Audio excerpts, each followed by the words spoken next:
Hello everyone. आज हम बात करेंगे सीक्वेंस एंड सीरीज के बारे में। A set of numbers where the numbers are arranged in a definite order is called sequence. मतलब सीक्वेंस क्या है?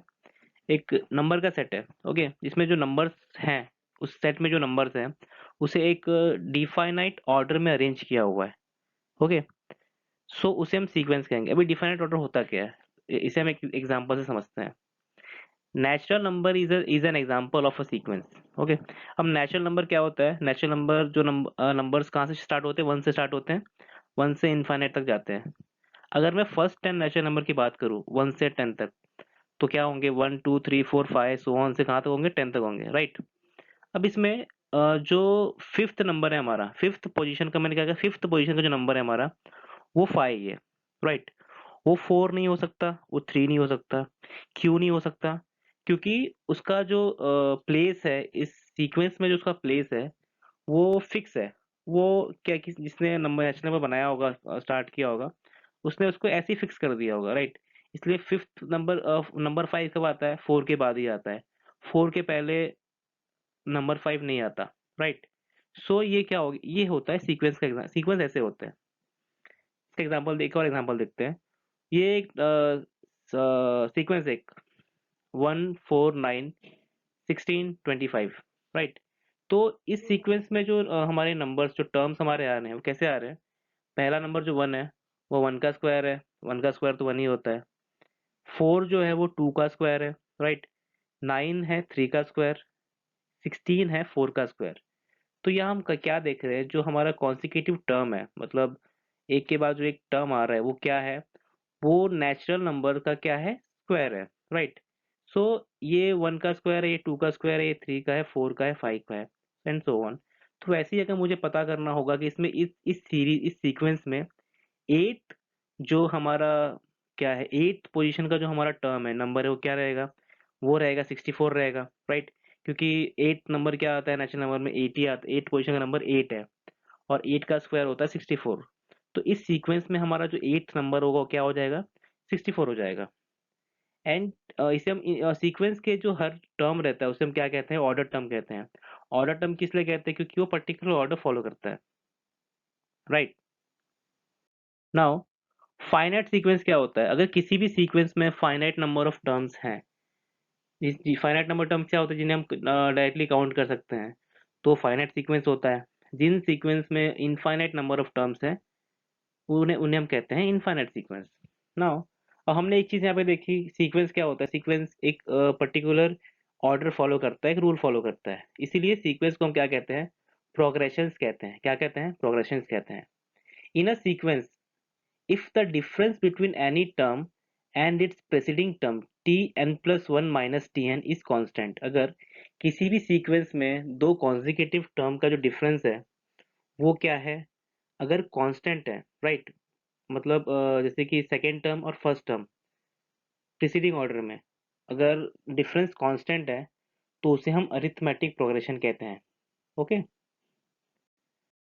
वैसे ही इसका एग्जांपल देखते हैं। ये सीक्वेंस क्या है? 2 5 8 11 4। अब 5 - 2 होता है, 3 होता है। 8 - 5 भी 3 होता है। 11 - 8 भी 3 होता है, एंड 14 - 11 भी 3 होता है। तो यहाँ हर टर्म और उसके प्रीसीडिंग टर्म का जो डिफरेंस है वो कांस्टेंट आ रहा है, जो कि इस केस में 3 है। तो ये किसका एग्जांपल हो गया? ये अरिथमेटिक प्रोग्रेशन का एग्जांपल हो गया। ओके, नाउ ये क्या सीक्वेंस है? 4 10 16 22 एंड 28। इसमें क्या है? 10 - 4 6 होता है, 16 - 10 भी 6 होता है, 22 - 16 भी 6 होता है, एंड 28 - 22 भी 6 होता है, राइट। सो इस सीक्वेंस में जो दो टर्म के बीच का जो डिफरेंस है वो कितना है? 6 है। 16 और उसका प्रीसीडिंग टर्म क्या था? 10 था। डिफरेंस क्या है? 6 आया, राइट। सो ये भी किसका एग्जांपल है? ये भी एग्जांपल है हमारा अरिथमेटिक प्रोग्रेशन का। नाउ थर्ड जो सीक्वेंस है हमारा, 4 16 64 256। 16 - 4 होता है 12, राइट। एंड 64 - तो डेफिनेटली 12 नहीं होगा, राइट। सो यहाँ हम क्या देख रहे हैं? यहाँ जो हमारा दो टर्म का बीच का जो डिफरेंस है, कॉन्जिक्यूटिव टर्म का जो डिफरेंस है, वो कांस्टेंट नहीं आ रहा, राइट। सो ये अरिथमेटिक प्रोग्रेशन का एग्जांपल नहीं हो सकता। वैसे ही इस केस में देख लीजिए, 1/5, 1/25, 1/125। इसमें भी क्या होगा, इन दोनों का माइनस कांस्टेंट नहीं होने वाला है, इन दोनों का माइनस डिफरेंस भी कांस्टेंट नहीं होने वाला है। तो ये जो थर्ड और फोर्थ हमारा एग्जांपल है, ये किसका एग्जांपल नहीं है, ये अरिथमेटिक प्रोग्रेशन का एग्जांपल नहीं है। ओके, बट अगर अब इस थर्ड एग्जांपल को फिर से देखें, 16 डिवाइड बाय 4 क्या होता है, 16 डिवाइड बाय 4 होता है 4, एंड 64 डिवाइड बाय 16 भी 4 होता है, 256 डिवाइड बाय 64 भी क्या होता है, 4 होता है।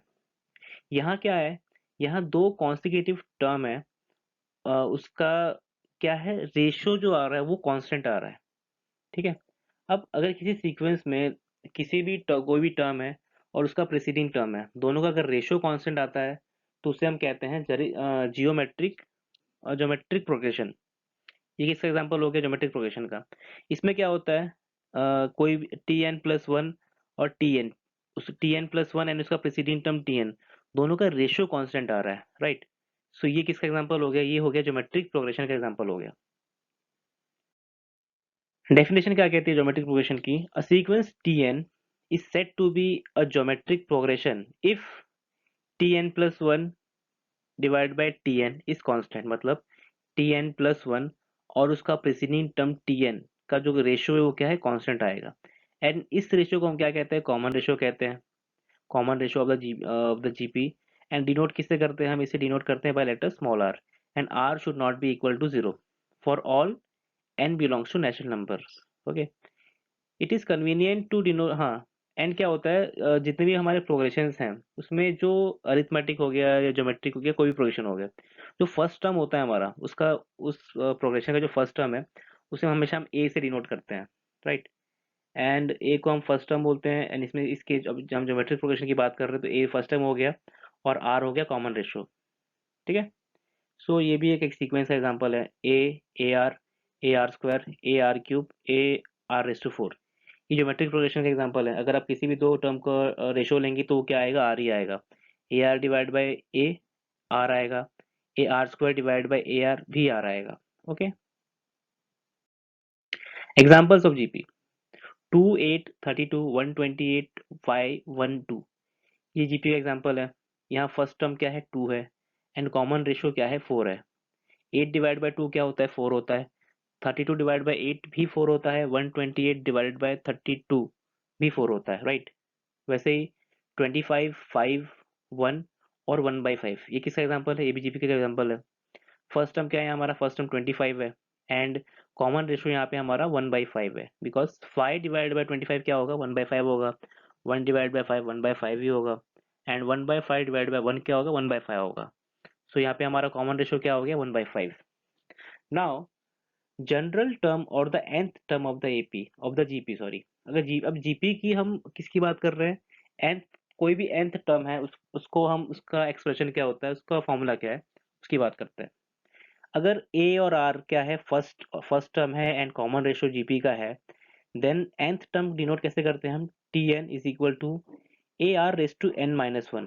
ठीक है, इस फॉर्मूला से हमें क्या मिल जाएगा, जीपी का nth टर्म मिल जाएगा।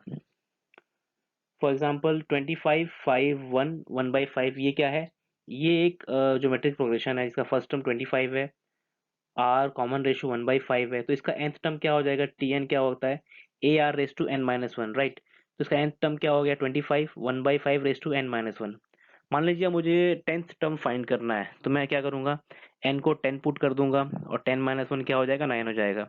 फिर इसे मैं सॉल्व कर दूंगा, मुझे क्या मिल जाएगा, T10 मिल जाएगा। ओके, अब जीपी की प्रॉपर्टीज क्या है, प्रॉपर्टीज, पहली प्रॉपर्टी क्या है कि कोई भी अगर सीक्वेंस है वो अगर जीपी में दे दे रखा है, ओके, तो उस सीक्वेंस के हर टर्म का अगर रेसिप्रोकल हमने कर दिया, राइट।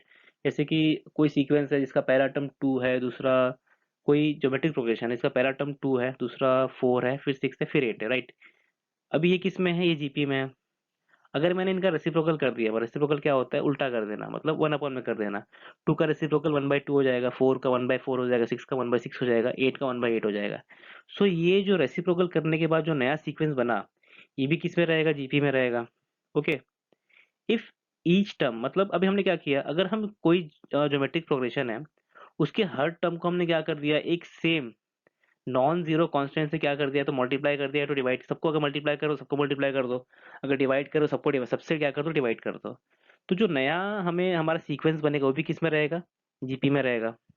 वैसे ही अगर कोई जीपी है, कोई सीक्वेंस है हमारा, उसके हमने क्या किया, हर टर्म का पावर था वो सेम बढ़ाया। मान लीजिए अगर मैं 2 से पावर बढ़ा रहा हूँ, तो सबकी पावर मैंने 2 से बढ़ा दी। कोई नंबर अगर 2 स्क्वायर था तो मैंने उसको 2 रेज़ टू 4 कर दिया, पहला टर्म। ऐसे मैंने हर नंबर का क्या कर दिया, मैंने पावर सेम रेज कर दिया, बाई 2 से मैंने क्या कर दिया, सबका पावर रेज कर दिया। तो अब जो नया टर्म, नया सीक्वेंस बनेगा वो भी किस में रहेगा, जीपी में रहेगा। Okay, points to be remember. अगर हमें जीपी में 3 कॉन्जिक्यूटिव टर्म फाइंड करने हैं, तो हम क्या लेंगे उसको, ए बाई आर, ए और ए आर लेंगे। अगर हमें 4 टर्म्स फाइंड करने हैं जीपी के अंदर, तो वो क्या होंगे, वो होंगे a by r cube, a by r, a r और ए आर क्यूब, राइट। और अगर हमें 5 टर्म्स फाइंड करने हैं जीपी में, हम क्या लेंगे उसे, ए बाई आर स्क्वायर लेंगे, a by r, a r और ए आर स्क्वायर लेंगे। ओके, एग्जाम्पल देखते हैं। For the following GPs find the nth term. ठीक है, एक जीपी का एग्जाम्पल दे रखा है, 3 - 6 12 - 24।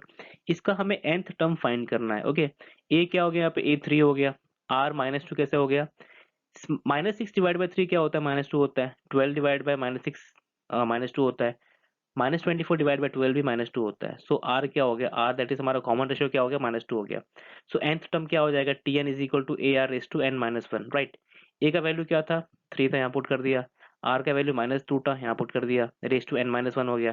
सो ये क्या हो गया, हमारा nth टर्म हो गया। अब इसमें अगर हमें आपको अगर ऐसा बोला होता कि nth टर्म तो फाइंड कर लिया है, after that find a specific term कोई भी, जैसे कि लेट्स से 6th टर्म, तो हम कैसे फाइंड करते, n की वैल्यू क्या पुट 6 पुट कर देते, तो हमें T6 मिल जाता। ओके, नेक्स्ट क्वेश्चन है, वेरीफाई वेदर 1 -3/2 9/4 -27/4, ये जो टर्म है क्या ये जीपी में है या नहीं, ये हमें पता करना है। एंड अगर ये जीपी में है, देन हमें क्या फाइंड करना है, हमें 9th टर्म फाइंड करना है इस जीपी सीरीज का, जीपी सीक्वेंस का। T1 क्या है, 1 है। T2 that is second term क्या है, -3/2 है। थर्ड टर्म 9/4 है, एंड फोर्थ टर्म क्या है, -27/4 है। ओके, सो जीपी में होने का क्या हमारा कंडीशन है कि Tn+1 और Tn का जो रेशियो है वो क्या होना चाहिए, कांस्टेंट होना चाहिए। तो हमें चेक करना पड़ेगा। T2/T1 क्या हो जाएगा, -3/2/1 क्या हो जाएगा, -3/2 हो जाएगा। वैसे ही T3/T2 क्या हो जाएगा, 9/4/-3/2, ये भी क्या हो जाएगा, -3/2 हो जाएगा, राइट। T4/T3 क्या हो जाएगा, -27/4/9/4, ये क्या हो जाएगा, ये भी -3/2 हो जाएगा। अब ये अगर आपको दो फ्रैक्शन दे रखे हैं, दो फ्रैक्शन का रेशियो दे रखा है, तो उसको सॉल्व कैसे करते हैं। अभी मान लीजिए ये पहला फ्रैक्शन था हमारा, 9/4 था, फ्रैक्शन, हाँ 9/4 था। सो अगर फ्रैक्शन अपॉन फ्रैक्शन दिया है, तो उससे हम उसे सॉल्व कैसे करते हैं। ये इस फ्रैक्शन का न्यूमरेटर है, इसका न्यूमरेटर 9 है, और इसका डिनोमिनेटर क्या है, 4 है। वैसे ही जो नीचे वाला फ्रैक्शन है उसका क्या, उसका न्यूमरेटर क्या है, -3 है, और डिनोमिनेटर क्या है, 2 है, राइट। तो रूल ऐसा है कि जब हम फ्रैक्शन सॉल्व करते हैं, तो क्या करते हैं, जो नीचे वाला डिनोमिनेटर है दैट इज 2, वो किससे मल्टीप्लाई होगा, वो पहले के न्यूमरेटर से मल्टीप्लाई होगा, राइट। एंड जो नीचे वाला न्यूमरेटर है दैट इज -3, वो किससे मल्टीप्लाई होगा, वो पहले फ्रैक्शन के डिनोमिनेटर से मल्टीप्लाई होगा, राइट। सो ये क्या हो जाएगा, 9 × 2 हो जाएगा अपॉन 4 × -3 हो जाएगा। तो ये कैंसिल होके कटने उठने के बाद क्या हो जाएगा, ये टर्म क्या बन जाएगा, -3/2 बन जाएगा, राइट। वैसे ही T4/T3 क्या हो जाएगा, -27/4 अपॉन 9/4, ये भी क्या बन जाएगा, -3/2। सो हमने क्या देखा कि जो भी हमारा आर था, दैट इज कॉमन रेशियो था, वो क्या आ रहा है, कांस्टेंट आ रहा है। तीनों में क्या है, कांस्टेंट है। इसका मतलब क्या है कि ये जो सीक्वेंस दे रखी है ये किसके अंदर है, ये एपी के, ये प्रॉपर्ली जीपी के अंदर है। हमें क्या करना है, इसका 9th टर्म फाइंड करना है। कैसे करेंगे, 9th टर्म फाइंड करने के लिए हम क्या करेंगे, टीएन का फॉर्मूला लिख देंगे। T n is equal to a r raise to n minus one होता है, राइट। ए की वैल्यू यहाँ पे 1 थी, आर -3/2 था, हमें फाइंड करना है 9th टर्म। तो हम एन की वैल्यू क्या पुट कर देंगे, 9 पुट कर देंगे। तो 9 - 1 क्या हो जाएगा, 8 हो जाएगा। और इसे सॉल्व करने के बाद हमें क्या मिल जाएगा, हमें ये टर्म मिल जाएगा। ओके, ये नंबर मिल जाएगा हमें, जो नंबर क्या है 6561/256। एक और बात, अभी ये भी आप देख लीजिए, अगर कोई भी नंबर दिया हुआ है राइट, अगर उसका हम स्क्वायर, उसका पावर जो है, पावर अगर रेस टू क्या है, अगर किसी भी कोई भी नंबर है, वो चाहे फ्रैक्शन हो गया या फिर कोई भी नंबर हो गया, अगर उसका power raise to even number है, क्या बोला मैंने, अगर उसका power raise to even number, इसका पावर रेस टू क्या है यहाँ पे 8 है राइट, तो उस उसको सॉल्व करने के बाद जो हमें नंबर मिलेगा वो क्या रहेगा, वो हमेशा पॉजिटिव रहेगा राइट, क्या रहेगा, पॉजिटिव रहेगा। यही अगर ये rest minus raise to -3/2 raise to 9 होता, या फिर 7 होता, या फिर कोई भी ऑड नंबर होता, तो यहाँ पे साइन क्या रहती, साइन इसकी यहाँ पे मैं माइनस की रहती। ठीक है, now sum of first n terms of a GP. अभी तक हम क्या कर रहे थे, हम देख रहे थे, हम टर्म्स फाइंड कर रहे थे कि टर्म्स को हम फाइंड कर रहे थे राइट, अभी तक हमने टर्म्स को ऐड नहीं किया, अब हम क्या करेंगे, हम टर्म्स के सम कैसे करना है, एडिशन कैसे करना है, हम उसकी बात करेंगे। If Tn is the geometric progression, Tn क्या है, एक geometric progression है, इसका फर्स्ट टर्म a है एंड कॉमन रेशियो क्या है, r है, where a is not equal to 0 and r is not equal to 0। Okay, अब हमें क्या करना है, इसका सम कैसे करेंगे वो हमें देखना है। Sn क्या होगा, sum of GP right, so first term क्या है, a plus ar square plus ar³ and so on, ये कहाँ तक जाएगा, ar⁻n−1 तक जाएगा राइट। तो इसका सम का फॉर्मूला क्या बन जाता है, a ब्रैकेट के अंदर 1 - r⁻n/1 - r, एंड यहाँ r की वैल्यू क्या नहीं होगी, वो 1 को, वो नॉट इक्वल टू 1 रहेगी राइट, 1 को इक्वल नहीं होगी, बिकॉज अगर ये r इज इक्वल टू 1 हो गया, तो 1 - 1 क्या हो जाएगा, 0 हो जाएगा, and anything which is divided by 0/0 वो क्या होता है, नॉट डिफाइंड, वो टर्म अभी तक हमने फाइंड ही नहीं की है राइट, तो ये क्या हो जाएगा, सॉल्व नहीं होगा। इसलिए क्या है, r को हमने क्या कंडीशन दे दिया है कि r should not be equal to 1। Example देखते हैं, if a is equal to 1, a की वैल्यू 1 दे रखी है, r की वैल्यू 2 दे रखी है, हमें क्या करना है, Sn फाइंड करना है, सम ऑफ n टर्म फाइंड करना है राइट। a की वैल्यू क्या है, 1 है, r की वैल्यू 2 है राइट। अब Sn क्या हो जाएगा, ये फॉर्मूला हमने देखा था अभी, क्या है, a ब्रैकेट के अंदर 1 - r⁻n/1 - r, क्या हो जाएगा 1, और फर्स्ट टर्म क्या है 1 है, तो 1 हो गया, इंटू 1 - r क्या था, 2 था, रेस टू 1/(1 - 2)। नाउ 1 - 2 क्या हो जाएगा, -1 हो जाएगा, हमें पता है, एडिशन करते हो, सब्ट्रैक्शन करते हो, कुछ भी करते हो राइट, एडिशन अगर सब्ट्रैक्शन कर रहे हो आप, तो सॉल्व करने के बाद, उसको सब्ट्रैक्ट करने के बाद या ऐड करने के बाद, नंबर हमने जो नंबर मिल जाता है मिल गया, ठीक है, लेकिन जो उसका साइन क्या रहेगा, वो हमेशा जो इस एडिशन में या सब्ट्रैक्शन में जो बड़ा नंबर रहेगा, उसका साइन हमेशा हम लगाते हैं। बड़ा नंबर क्या है, 2 है, 2 का साइन क्या है, माइनस, तो ये क्या आ गया, माइनस आ गया राइट। नाउ क्या हमें क्या करना है, अब हमने क्या लिख, इसको -1 लिख दिया, अब हमने क्या किया, जो ऊपर वाला टर्म था 1 - 2 रेज़ टू 1, उसमें से हमने क्या किया, -1 कॉमन निकाल लिया राइट, क्या करते हैं, -1 कॉमन निकालते, तो वो टर्म क्या बन गया, 2 रेज़ टू 1 माइनस 1 बन गया राइट। अब क्या करना है, ये -1 और -1 क्या हो जाएगा, ये +1 हो जाएगा, और +1 लिखने की जरूरत नहीं है हमें, तो हमारा Sn that is sum of n terms, क्या nth टर्म नहीं, n टर्म्स, हम सबको ऐड कर रहे हैं ना, तो सम Sn क्या बन गया हमारा, 2 रेज़ टू n - 1, ये हमारा क्या बन गया, Sn बन गया, किसका, इस पर्टिकुलर जीपी का, sum of infinite terms of a GP. अब इनफाइनाइट टर्म, अभी तो हमने वो जो पहला किया तो क्या था, फाइनाइट टर्म्स की बात कर रहे थे, अगर इनफाइनाइट टर्म्स है किसी जीपी में, तो उसको कैसे ऐड करेंगे राइट। तो Sn क्या था, a इंटू 1 - r⁻n/1 - r था, हमने क्या कर दिया, a को ब्रैकेट के अंदर मल्टीप्लाई कर दिया, तो ये क्या हो गया, a - ar⁻n/1 - r हो गया राइट।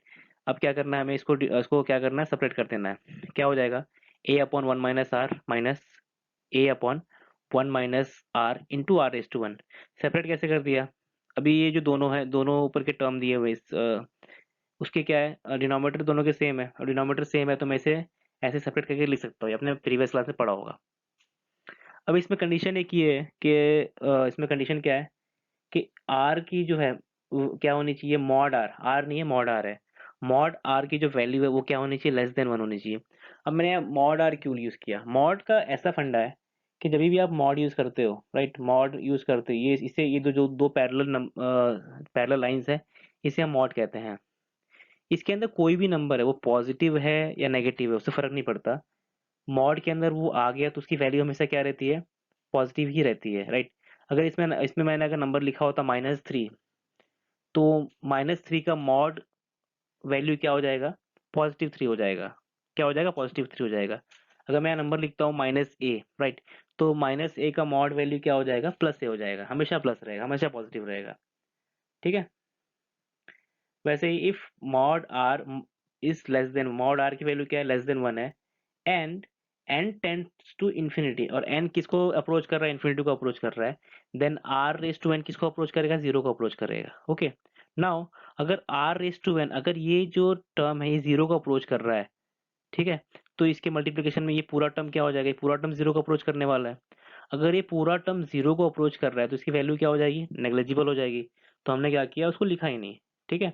तो इनफाइनाइट टर्म्स का एडिशन क्या हो जाएगा, a अपॉन 1 माइनस आर, क्योंकि ये टर्म जो सेकेंड टर्म था इस फॉर्मूला में, ये क्या कर रहा है, ये जीरो को अप्रोच कर रहा है, तो इसे लिख के मतलब नहीं है, वो नेग्लिजिबल हो जाता है। तो क्या फॉर्मूला बन गया, a upon 1 minus r, when mod r क्या है, लेस देन 1 है, राइट। इफ अगर मॉड आर की वैल्यू या तो 1 है या तो ग्रेटर देन 1 है, तो इनफाइनाइट टर्म्स का सम एग्जिस्ट नहीं करता। ओके। एग्जांपल देखते हैं। एग्जांपल दिया हुआ है 0.66666, हमें क्या करना है इसका, पहले हमें पता करना है कि इनफाइनाइट है कि फाइनाइट है। अगर वो फाइनाइट है, इनफाइनाइट है, और मॉड वन मॉड आर अगर लेस देन 1 है, तो हमें क्या करना है, उसका फाइंड करना है, वैल्यू फाइंड करना है। क्या हो जाएगा, हमने इसको सेपरेट कर दिया। कैसे कर दिया, पहला टर्म क्या हो गया, 0.6 हो गया, प्लस 0.06 प्लस 0.006, इन सबको ऐड करोगे तो क्या बन जाएगा, यही बनने वाला है, राइट। अब 0.6 है, एक डेसिमल नंबर है, तो क्या हो जाएगा, 6/10 हो जाएगा, डेसिमल नीचे ले लिया मैंने। वैसे ही 0.06 है तो 6/100 हो जाएगा। पॉइंट के बाद 3 नंबर है, तो क्या हो जाएगा, 6/1000 हो जाएगा, राइट। एंड सो ऑन, ऐसे ही सीरीज चलती जाए, सीक्वेंस चलती जाएगी। अब फर्स्ट टर्म क्या हो गया हमारा, फर्स्ट टर्म यहाँ पे हमारा 0.6 था। आर क्या है, दैट इज ये नंबर, उसका प्रीसीडिंग नंबर का रेशियो क्या हो जाएगा, 0.1 आया। 0.1 आया तो इससे क्या पता चलता है कि आर की वैल्यू लेस देन 1 है। इसका मतलब क्या हो गया कि सम जो है एग्जिस्ट करता है, हम इसे इसका सम फाइंड कर सकते हैं। क्या फॉर्मूला है, ए अपॉन 1 माइनस आर, क्या हो जाएगा, ए की वैल्यू 0.6 थी, अपॉन 1 माइनस आर की वैल्यू क्या थी, 0.1 थी, 1 माइनस 0.1, तो ये क्या बन गया, 0.6 अपॉन 0.9 बन गया, दैट इज वो क्या हो जाएगा, 6/9 हो जाएगा। 6/9 को क्या हो गया, 3 2 6, 3 3 9, तो बन जाएगा 2/3। ओके। नाउ हार्मोनिक प्रोग्रेशन क्या होता है, बाय डेफिनेशन क्या होता है कि अगर कोई भी सीक्वेंस है, T1 T2 T3 T4 raise to नहीं सॉरी, कहाँ तक है, Tn तक, अगर कोई भी T1 से T2 T3 से लेके Tn तक कोई भी सीक्वेंस है, जहाँ पे Tn की वैल्यू क्या नहीं है, जीरो नहीं है, और n सारे किसे बिलोंग करते हैं, नेचुरल नंबर से, राइट। तो ये सीरीज हार्मोनिक प्रोग्रेशन में कब होगी, अगर इस सीक्वेंस में जितने भी टर्म्स हैं उनका रेसिप्रोकल, दैट इज इसका T1 का रेसिप्रोकल क्या हो जाएगा, 1/T1, T2 का 1/T2 एंड T3 का 1/T3 and so one raise to कहाँ तो जाएगा, Tn का क्या हो जाएगा, 1/T1। ये क्या है, ये 1/T1 है, मैंने लिखा नहीं है, ये मिस्टेक हो गई है, ये 1/T1 है, राइट। सो अगर ये सीक्वेंस है, राइट, ये अगर इस जो सीक्वेंस दिया था, हमें पहले दिया था, उसका रेसिप्रोकल जो सीक्वेंस, नया सीक्वेंस बन रहा है, अगर वो ईपी के अंदर है, वो अगर वो अरिथमेटिक प्रोग्रेशन है, तो इसका मतलब क्या है, जो ओरिजिनल सीक्वेंस था वो क्या है, वो जो ओरिजिनल सीक्वेंस है वो हमारा किस में रहेगा, वो रहेगा उसे हम कहेंगे हार्मोनिक प्रोग्रेशन। एग्जांपल दिया हुआ है, find the nth term of HP, क्या दिया हुआ है, 1/2 2/5 1/3 2/7 एंड सो वन। तो अभी हमें पहले क्या पता करना पड़ेगा कि ये हमें क्या प्रूफ करना है कि इसका जो रेसिप्रोकल है वो क्या है, वो एपी में है कि नहीं है। अगर वो एपी में है, इसका मतलब क्या है, ये जो सीक्वेंस, ओरिजिनल सीक्वेंस, किसके अंदर, एचपी के अंदर है, राइट। तो इसका रेसिप्रोकल क्या हो जाएगा, 1/2 का रेसिप्रोकल क्या हो जाएगा, 2 हो जाएगा। रेसिप्रोकल क्या होता है, कोई भी टर्म दिया हुआ है, जैसे कि मान लो 3 दिया है, तो उसको 1/3 कर दो, उसका उल्टा कर दो, तो वो क्या हो गया, रेसिप्रोकल हो गया। अगर -5 अगर 1/5 दिया हुआ है, तो 1/5 का उल्टा क्या हो जाएगा, 5 हो जाएगा, राइट। वो क्या हो गया, 1/5 का रेसिप्रोकल हो गया, समझ में आई बात। तो इसका रेसिप्रोकल क्या हो गया, 2 5/2 3 7/2, ये क्या है, रेसिप्रोकल हो गया। अब हमें चेक करना है कि ये जो रेसिप्रोकल करने के बाद जो नया सीक्वेंस बना है, ये एपी में है कि नहीं। ओके।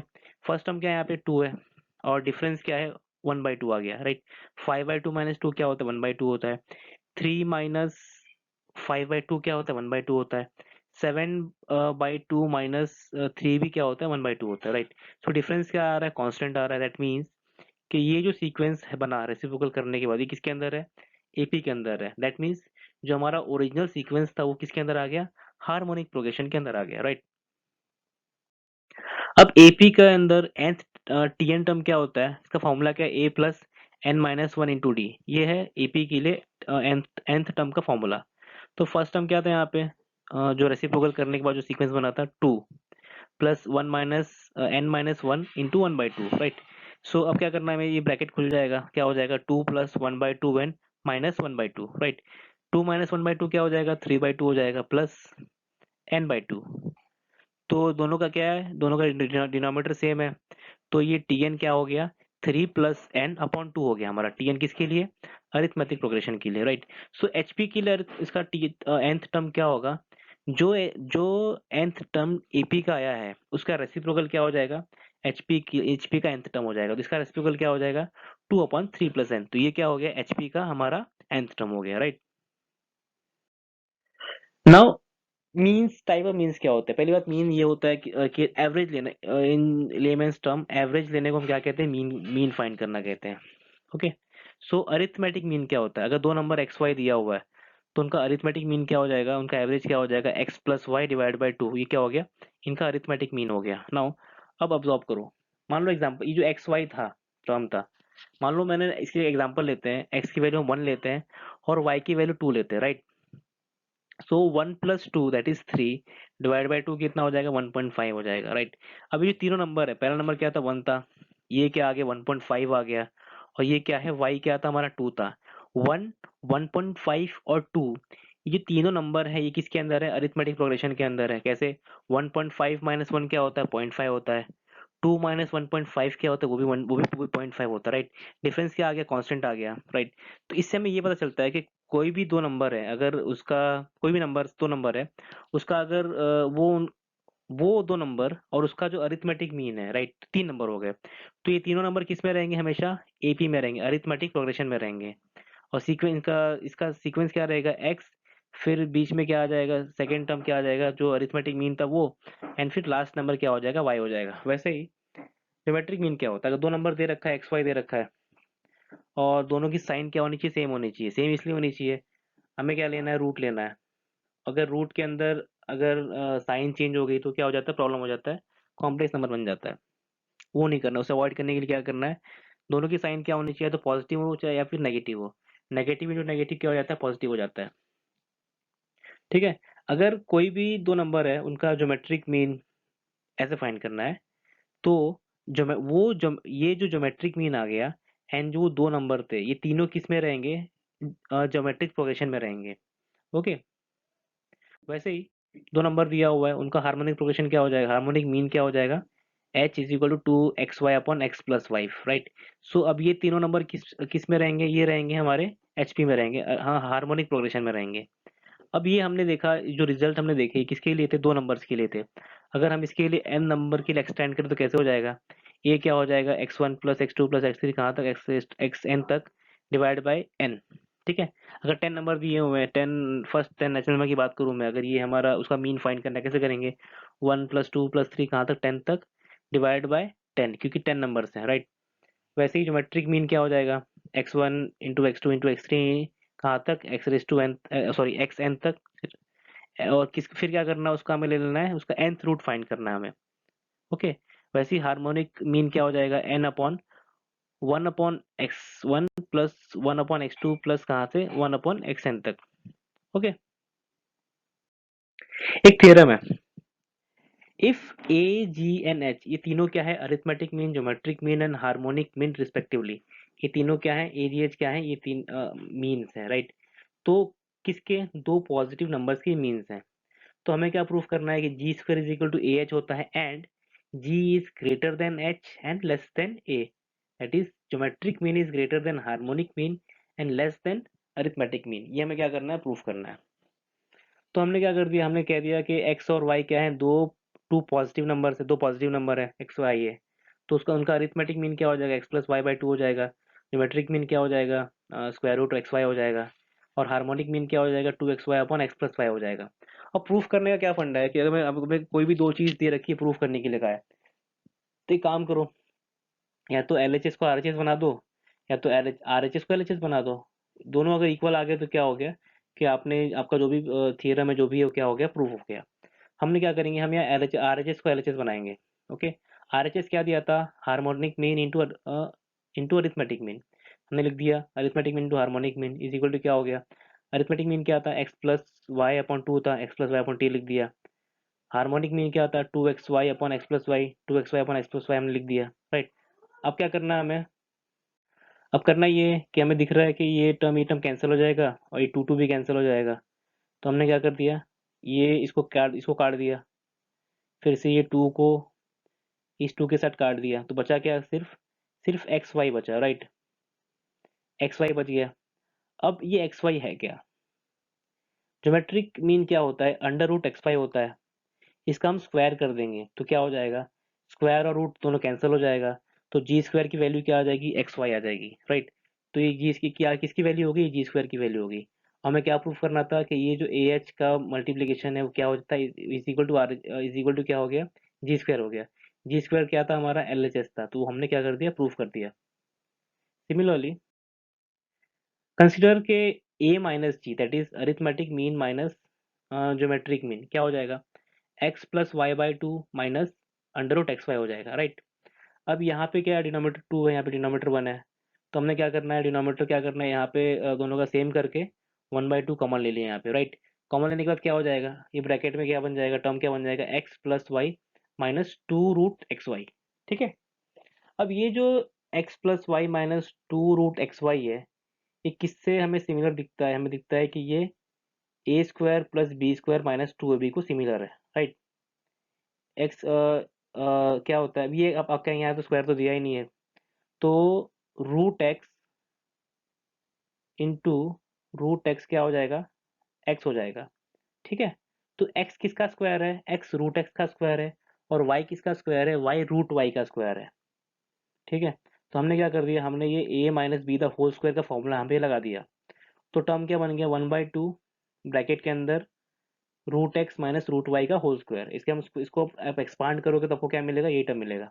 राइट, हमने क्या स्टार्टिंग में क्या मेंशन किया था कि एक्स और वाई क्या है, दो पॉजिटिव इंटीजर है। क्या है, दो पॉजिटिव इंटीजर है। ठीक है, तो इसका इसका एडिशन सब्ट्रैक्शन जो भी रहेगा वो क्या होने वाला है, वो जीरो से बड़ा रहेगा। ठीक है, क्योंकि यहाँ पे ये भी है, इसमें फिर one by two constant term भी है। तो इसका क्या हो गया, इसका जो भी इसको सॉल्व करोगे तो क्या होगा, वो ग्रेटर देन जीरो रहने वाला है। अगर ये ग्रेटर देन जीरो है, इसका मतलब क्या हो गया, ए माइनस जी भी ग्रेटर देन जीरो है। ठीक है, अब ये ग्रेटर देन जीरो क्या हो गया, a minus g is greater than zero. अभी माइनस जी अगर ग्रेटर देन की इस साइड आ जाएगा तो क्या हो जाएगा, जी हो जाएगा। तो हमें क्या पता चल गया कि a is greater than g, that is arithmetic mean is greater than geometric mean. इसे हम क्या कह देंगे, इक्वेशन वन कह देंगे। नाउ अब ये क्या था, जी था। यहाँ अब ये अगर ये नीचे आ जाएगा तो क्या हो जाएगा, डिवाइड हो जाएगा। राइट, तो ए बाई जी क्या हो गया, is equal two is greater than क्या हो गया, वन हो गया। इसे हमने क्या कह दिया, इक्वेशन टू कह दिया। अब कंसिडर करो g square is equal to a h. ठीक है, जी स्क्वायर क्या होता है, जी इंटू जी होता है, g into g is equal to a into h. अब हमने क्या किया, एच को क्या कर लिया, एल एच एस में ले लिया, तो जी बाई एच हो गया इज इक्वल टू ए था ही, जी को हमने एक और जी जो बच गया उसको हमने आर एच एस में भेज दिया, तो वो क्या हो जाए, ए बाई जी हो गया। हमने पहले इक्वेशन टू में क्या प्रूफ किया था कि a by g is greater than क्या होता है, वन होता है, उसको हमने यहाँ लिख दिया। राइट, अब a by g greater than one है and a by g is equal to g by h है, तो जी बाई एच भी ग्रेटर देन वन हो गया। सही बात है। नाउ अगर g by h greater than one है तो इसका मतलब क्या हो गया, जी ग्रेटर देन एच हो जाएगा, ये वहां जाके मल्टीप्लाई हो जाएगा। इसे हमने क्या कह दिया, थर्ड इक्वेशन कह दिया। अब क्या पता चलता है, जी ग्रेटर देन एच है, ये थर्ड इक्वेशन था। पहले हमने प्रूफ किया था कि ए ग्रेटर देन जी है, तो इसको हम साथ में लिखे तो क्या हो जाएगा, a is greater than g and g is greater than h. Right, तो हमने क्या प्रूफ कर दिया कि जी हमारा किससे ग्रेटर है, जी एच से बड़ा है एंड ए जी से बड़ा है। तो ये क्या हो गया, हमने जो सेकंड कंडीशन था उसे भी प्रूफ कर दिया। ओके, नाउ सिग्मा नोटेशन क्या होता है, कोई भी सीक्वेंस दे रखा है तो उसको इतना बड़ा लिखने से अच्छा है कि हम उससे सिग्मा का जो सिंबल है, इस सिंबल्स को हम सिग्मा कहते हैं, इससे हम उसको रिप्रेजेंट कर सकते हैं। राइट, करना क्या है, जो भी हमारा जो सीक्वेंस था उसमें जो जनरल टर्म क्या हो जाएगा, ए आर, ये हमने मान लो जनरल टर्म हो गया। वहाँ आर की वैल्यू क्या है, 1 2 3 से कहाँ तक जा रही है, एन तक जा रही है, राइट। ये हो गया हमारा जनरल टर्म हो गया। अब इसे लिखना कैसे है, नीचे हम क्या लिख देंगे, r is equal to one, जो क्या था, आर की पहली वैल्यू क्या थी, वन थी, वो यहाँ लिख दी। और आर मैक्सिमम कहाँ तक जाने वाला है, एन तक जाने वाला है, उसे हमने क्या कर दिया, ये जो ई बनाया है इसके ऊपर लिख दिया। इसे हम क्या कहते हैं, सिग्मा रिप्रेजेंटेशन कहते हैं। उसे रीड कैसे करेंगे, sigma a r where r is going from one to n, r की वैल्यू कहाँ से कहाँ तक जा रही है, वन से एन तक जा रही है। एग्जाम्पल देखते हैं एक, क्या एग्जाम्पल है, सिग्मा एक्स आई, वहाँ आई की वैल्यू कहाँ से कहाँ जा रही है, वन से एन तक जा रही है, राइट। तो अब इसे हम एक्सपांड करेंगे तो हमारा सीक्वेंस क्या बन जाएगा, पहली आई की वैल्यू क्या वन है, तो पहला टर्म क्या हो गया, एक्स वन हो गया। फिर आई की वैल्यू टू रहेगी तो दूसरा टर्म क्या हो जाएगा, एक्स टू हो जाएगा। तीसरा थ्री रहेगा तो आई की वैल्यू क्या हो जाएगी, एक्स थ्री हो जाएगा, हमारा टर्म क्या हो जाएगा, एक्स थ्री हो जाएगा। वैसे लास्ट आई का वैल्यू क्या है, एन है, तो लास्ट टर्म हमारा क्या हो जाएगा, एक्स एन हो जाएगा। ओके। सो यहाँ हमने जो हमारा सीक्वेंस एंड सीरीज जो चैप्टर था वो हमने फिनिश कर दिया है। आई होप को आपको चीज़ें समझ में आई होंगी। एंड लेक्चर के साथ बने रहने के लिए थैंक यू।